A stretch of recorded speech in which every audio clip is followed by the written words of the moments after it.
Assalamualaikum warahmatullahi wabarakatuh. Perkenalkan, nama saya Yusuf.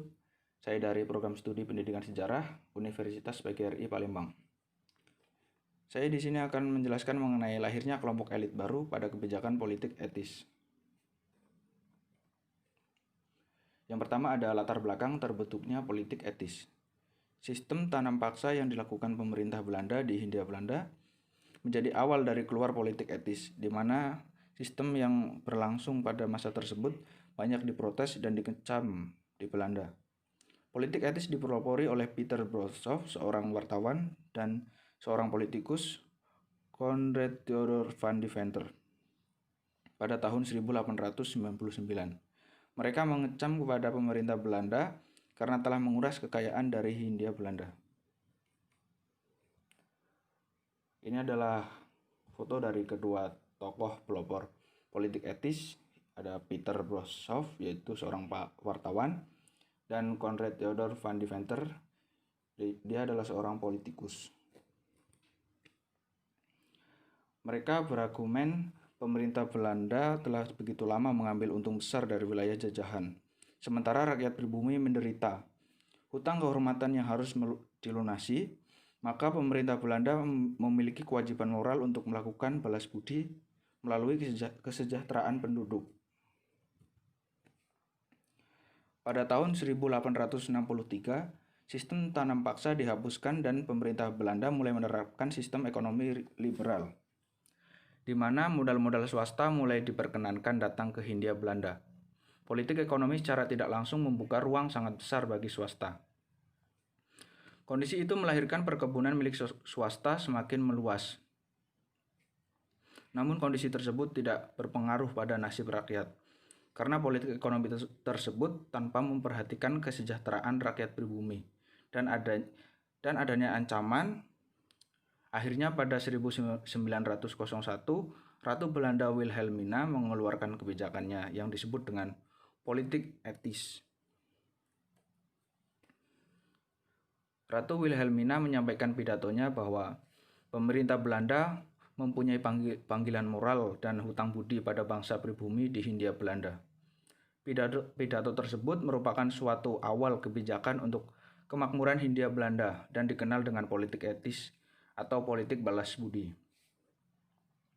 Kebijakan etis dilihat oleh pendukungnya yang paling bersemangat sebagai percobaan yang dirancang untuk mengubah masyarakat Indonesia, di mana untuk memungkinkan elit baru untuk berbagi dalam kekayaan peradaban Barat dan untuk membawa koloni ke dunia modern.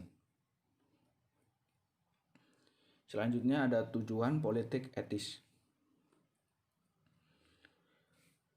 Tujuan yang pertama yaitu edukasi atau pendidikan.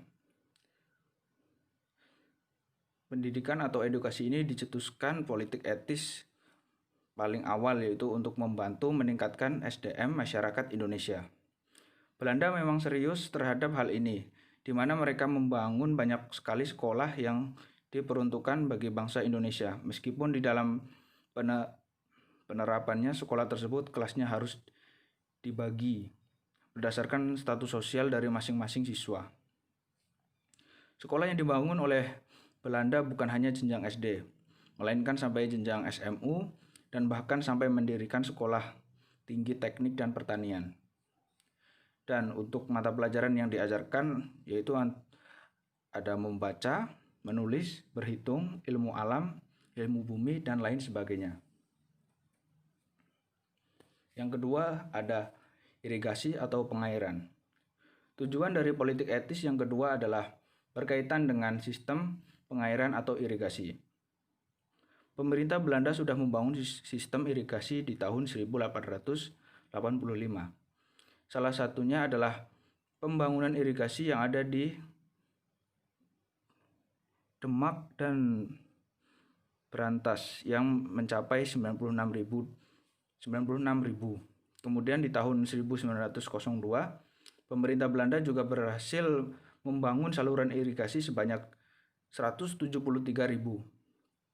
Dengan adanya irigasi yang baik, maka tanaman semakin subur. Dan pada akhirnya, secara tidak langsung hal ini juga telah memberikan banyak keuntungan bagi Belanda. Yang ketiga ada transmigrasi atau perpindahan penduduk. Tujuan transmigrasi ini untuk membantu mengurangi kepadatan penduduk di Pulau Jawa. Sekitar awal abad ke-19 terjadinya transmigrasi yang dilakukan oleh masyarakat Jawa Tengah menuju Jawa Timur karena adanya perluasan perkebunan tembakau dan juga tebu. Sementara perpindahan masyarakat yang berasal dari Jawa menuju Sumatera adalah disebabkan oleh permintaan yang besar akan kebutuhan tenaga perkebunan yang ada di Sumatera Utara, khususnya Deli. Sementara untuk perpindahan menuju Lampung adalah karena kebutuhan menetap.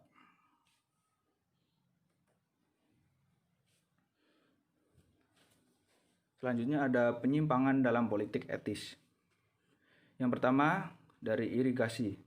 Irigasi yang seharusnya untuk mengairi lahan pertanian atau perkebunan rakyat, tetapi kenyataannya irigasi yang sudah diperbaiki dan dibangun ditujukan untuk mengairi sawah dan ladang milik swasta dan pemerintah Belanda. Bantuan pada sarana dan prasarana pertanian memang diberikan pemerintah Belanda, tapi tidak diarahkan pada peningkatan teknik irigasi dalam teknologi padi untuk rakyat. Dampaknya, ada jurang pemisah antara perekonomian, perkebunan milik swasta atau pemerintah dengan rakyat. Yang kedua ada transmigrasi. Pada program transmigrasi ini, rakyat ditempatkan di daerah-daerah perkebunan yang dikembangkan Belanda. Mereka ditempatkan untuk memenuhi kebutuhan tenaga kerja pada perkebunan Belanda. Hal itu terjadi karena adanya permintaan tenaga kerja di daerah.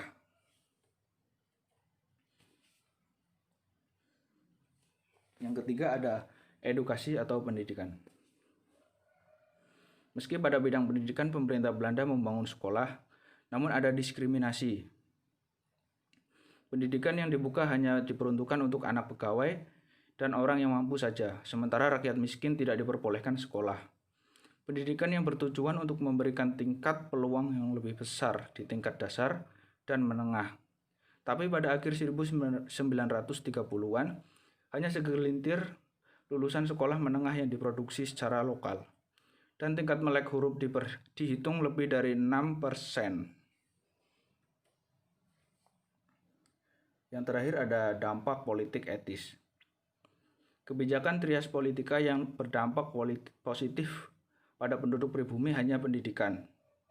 Politik etis memunculkan elit baru di kalangan masyarakat pribumi yang menyadari harga dirinya.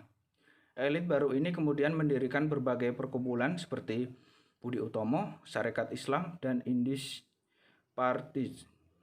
Organisasi-organisasi tersebut menjadi cikal bakal pergerakan nasional dan melahirkan kebangsaan Indonesia.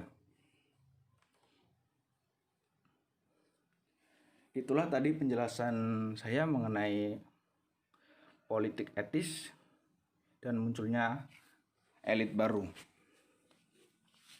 Terima kasih kepada semua yang telah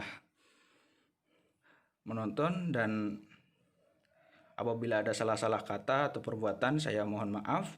Saya akhiri. Wassalamualaikum warahmatullahi wabarakatuh.